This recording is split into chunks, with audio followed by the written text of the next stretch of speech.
Welcome to the SVG-TV news for Monday, December 28th. I am Khalil Kato with the details. A $125 million bill to finance the government's public sector investment program to be rolled out in 2021 was passed in Parliament today. The bill was tabled by Minister of Finance Camilo Gonzalez, who explained that while this would usually have been tabled in January during the presentation of the budget, having it tabled earlier better prepares the government for projects in the new year. He said in previous years, targeting public sector projects would start late because of lack of funds. He also said that with the tourism sector being significantly impacted due to the COVID-19 pandemic, construction can cushion the economic impacts. Recent history, when we go to Parliament with this bill in February or so, we do not actually borrow money until the beginning of the second quarter, and that shortens the timeline in the year for the number of important budgetary priorities that are funded by those borrowings, and buys us a critical month or two in starting our capital works program early in the year. And in a year, Madam Speaker, honorable members, where tourism revenues are certain to be reduced, a robust construction sector will be critical to regaining and sustaining economic momentum in 2021. The $125 million is expected to be raised through bonds outside of SVG. The finance minister said that the early approval of the monies for the projects will put SVG at an advantageous position when seeking financing on the regional financial market. Due to regional conditions, it's likely to be fortuitous for us early in the year for getting low-interest, long-term financing for our capital program. The Honorable Prime Minister has mentioned that in our last foray in the regional market a couple of months ago, we went to the market for $28 million, but we were oversubscribed to the tune of $53 million, and because of that oversubscription we were able to get an interest rate as low as 1.5% and to lengthen slightly the term of repayment. Meanwhile, opposition leader Dr. Godwin Friday declared his dissatisfaction with the explanation provided regarding the bill and said he would not support it. The opposition leader said he was being asked to approve money without knowing how it would be spent. This, he said, was concerning. The explanation that we are to do it now so that we can get a jump start on the budgetary process for 2021 begs the question, what are we financing in 2021? This bill is the second such bill brought to the House for 2020, which, if I put them together, would be over $200 million borrowed under the public sector investment loan program in 2020. But more importantly, Madam Speaker, for transparency, you have within the estimates a program. What is this $125 million going to finance? You say it's because it's going to finance the budgetary process. Well, what is the budget? I don't know what's in the estimates. So you're basically asking me to give you not quite a blank check, but a big check. And I still don't know yet what we're going to spend it on. The opposition leader said he felt it was a breach in the procedures regarding public sector investment loans, which does not speak well for transparency. And as a matter of principle, so as not to take this Honorable House as a rubber stamp, we ought to discuss that before you ask me to approve the loan. And it's not sufficient to say that this is just a matter of timing and your convenience. What about my duty as a member of this opposition? We have come to this House many times, Madam Speaker, and have raised issues about the accountability measures the abuse of the overdraft provisions, the failure to bring supplementary estimates to this Honourable House and supplementary appropriation bills, the abuse of special warrants over the years. And we are letting these accountability and transparency processes slide because it's convenient. Prime Minister Dr. Ralph Gonsalves, contributing to the debate on the bill, pointed out that while the 2021 budget estimates have not yet been presented, bringing the $125 million public sector program bill to the Parliament at this time is not breaching anything. Dr. Gonsalves said the challenges of 2020 were taken into consideration, including the adverse weather impacts on projects. And I'm replying to them, and I'm saying, it is not an unreasonable proposition to advance the idea that the borrowing request should come at the end of the budgetary process. But I'm making the point with crystal clarity that the circumstances for the year 2020 going into 2021 demand what we are to do here. It's not a question of convenience, where the leader of the opposition is suggesting it's an afterthought. Dr. Gonsalves added that the 2021 estimates will be presented to the Parliament before the end of January, as is constitutionally required. He explained the reason why Parliament's approval was needed for the financing being sought. It doesn't necessarily mean that you spend the $125 million. That is the limit. You also have a number of sources of money, grants, soft loans through certain institutions, which you do not necessarily get them on time, even when you have the financing agreement. For example, we don't have to come here to borrow money from the World Bank. We don't have to come here to borrow money from the Caribbean Development Bank because we are members of those institutions. We don't have to come here and borrow money from the Alba Bank. Those will be presented in the estimates because existing legislation gives you that authority. Minister of Urban Development Julian Francis was among the members on the government bench who also contributed to the debate on the bill. He said that he has advocated for the early approval of the public sector investment program because of the timeliness of projects. And the point the Honourable Prime Minister makes is one of the most fundamental points. We borrow the money too late and we can't get the work done. I have been one advocating that we change the financial year of this government, of this administration, of this government. Change it. No, I'm not saying go to April. I'm not copying you. I'm not mimicking you. I am saying September is a reasonable. June or September. If you ask me, I will recommend September. Members of the opposition also contributed to the debate. For lack of a better term, procedural blindfolding. It's like you telling me you're going to build a house. You have not outlined what the house is going to entail, how much it's going to cost, but you want $125 million to put towards it. And I really... Pro and fro, the leader of the opposition, or we on this side, came to a conclusion, look, this is definitely a departure from parliamentary norms, budgetary norms, provisions of the Finance Act, good governance practice, but on this occasion, we would allow it. Because that's the next danger, you know. Do it once, next year you want to do it twice. Health officials here have expressed concern over what they say are increasing reports of proprietors of approved accommodations breaching COVID-19 protocols. The Health Services Subcommittee said proprietors are allowing visitors to enter the rooms of persons who are under quarantine and are breaching other quarantine protocols. The subcommittee has warned that proprietors who fail to enforce the quarantine protocols on their properties will be removed from the list of approved accommodations. Further, proprietors of hotels and guest houses which are not on the list of approved accommodations for quarantine and still house or entertain guests who should be in quarantine may be referred to the police for breach of the Public Health Act.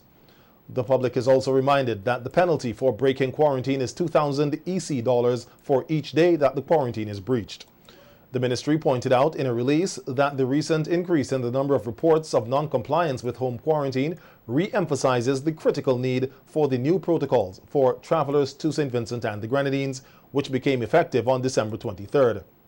This protocol requires that all travelers from high-risk countries spend the entire 10 days of their mandatory quarantine in an approved accommodation. Meanwhile, St. Vincent and the Grenadines today confirmed one new COVID-19 case, a national of SVG who arrived from the United States on December 19th with a negative PCR test result. The Ministry of Health said the adult traveler who tested positive on day 5 was in mandatory quarantine at the time of the receipt of the result and will be isolated until cleared by 2 negative tests. Contact tracing and testing are taking place. This country has now recorded a total of 109 COVID-19 cases, 87 of which have recovered. There are now 22 active cases imported from high-risk countries. One adult returning national who was reported as positive on December 13th was admitted to the Argyle Isolation Facility on December 24th after reporting shortness of breath. The person underwent initial assessment and stabilization at the Milton Cato Memorial Hospital and was transferred to the isolation facility at Argyle for further care. A district environmental health officer has been highlighting the importance of inspecting animals to be slaughtered.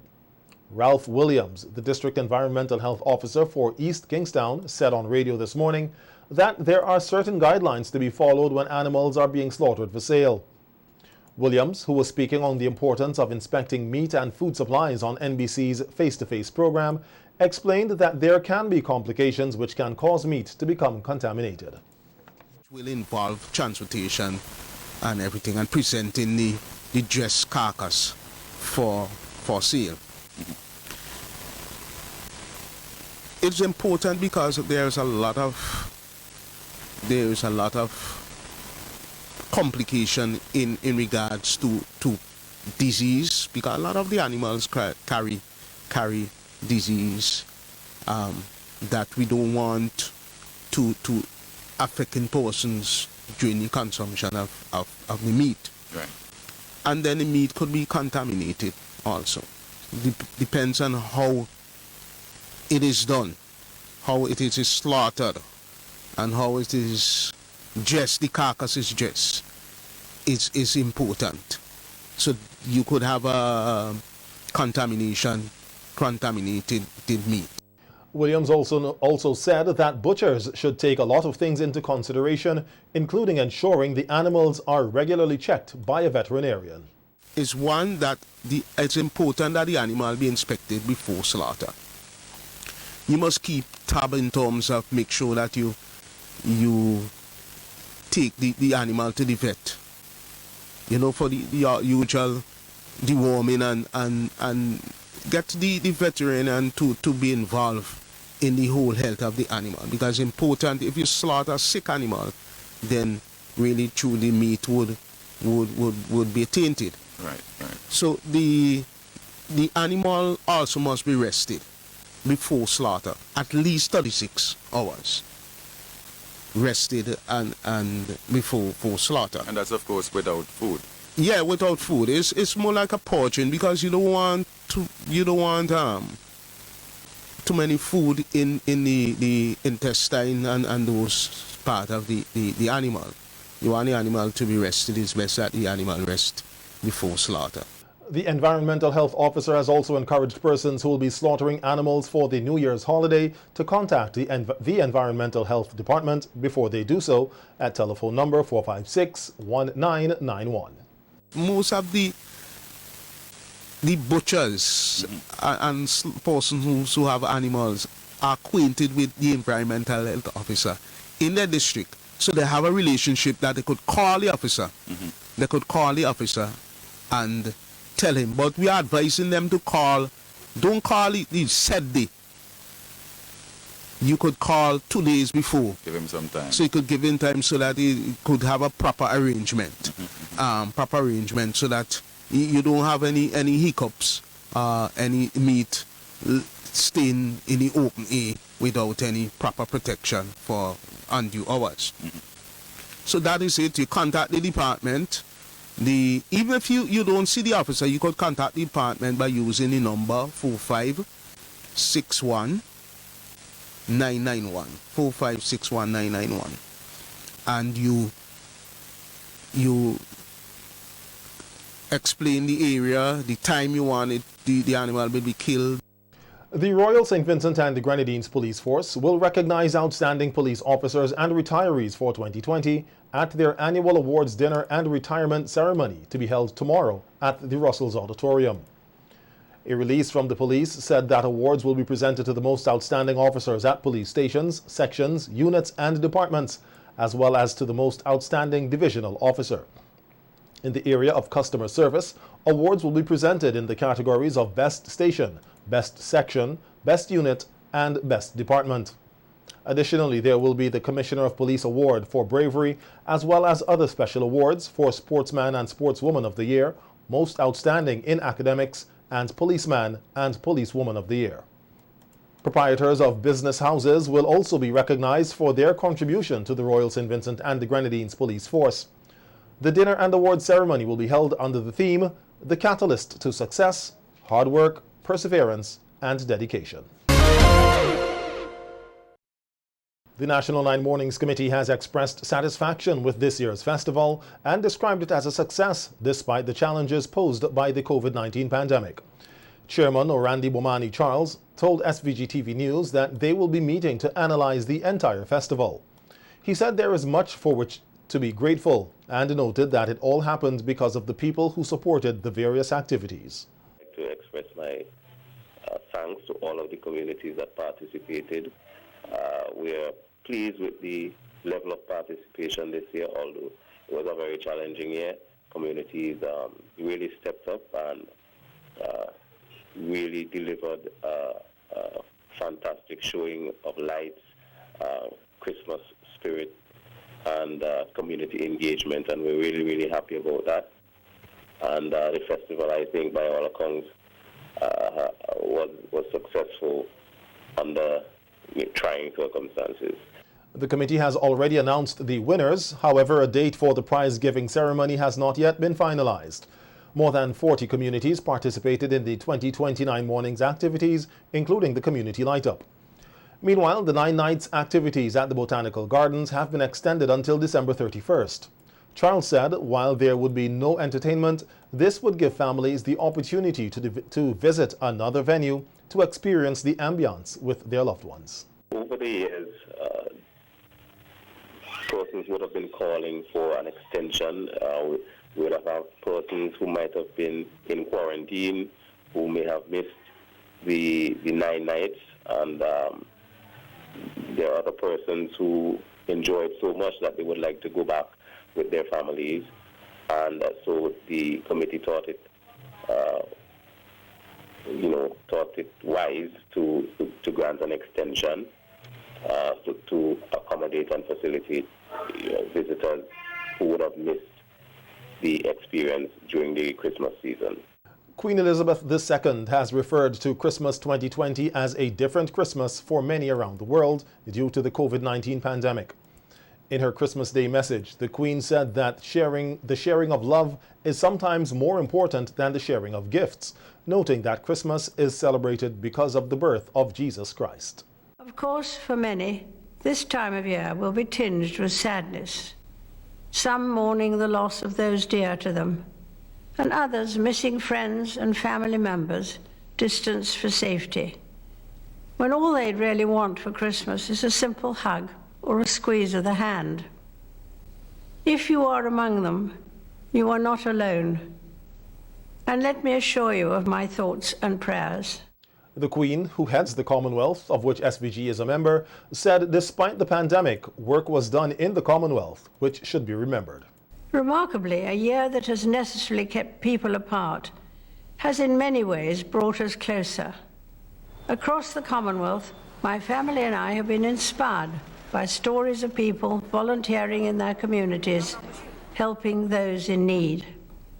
In the United Kingdom and around the world, people have risen magnificently to the challenges of the year, and I'm so proud and moved by this quiet, indomitable spirit. To our young people in particular, I say thank you for the part you have played. Queen Elizabeth recounted some of the many commendable events that took place in 2020, including the celebration of the Year of Nurses, who are frontline workers. This year we celebrated International Nurses' Day on the 200th anniversary of the birth of Florence Nightingale. As with other nursing pioneers like Mary Seacole, Florence Nightingale shone a lamp of hope across the world.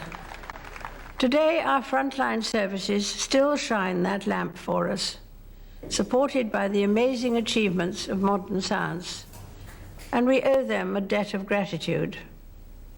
We continue to be inspired by the kindness of strangers and draw comfort that even on the darkest nights, there is hope in the new dawn.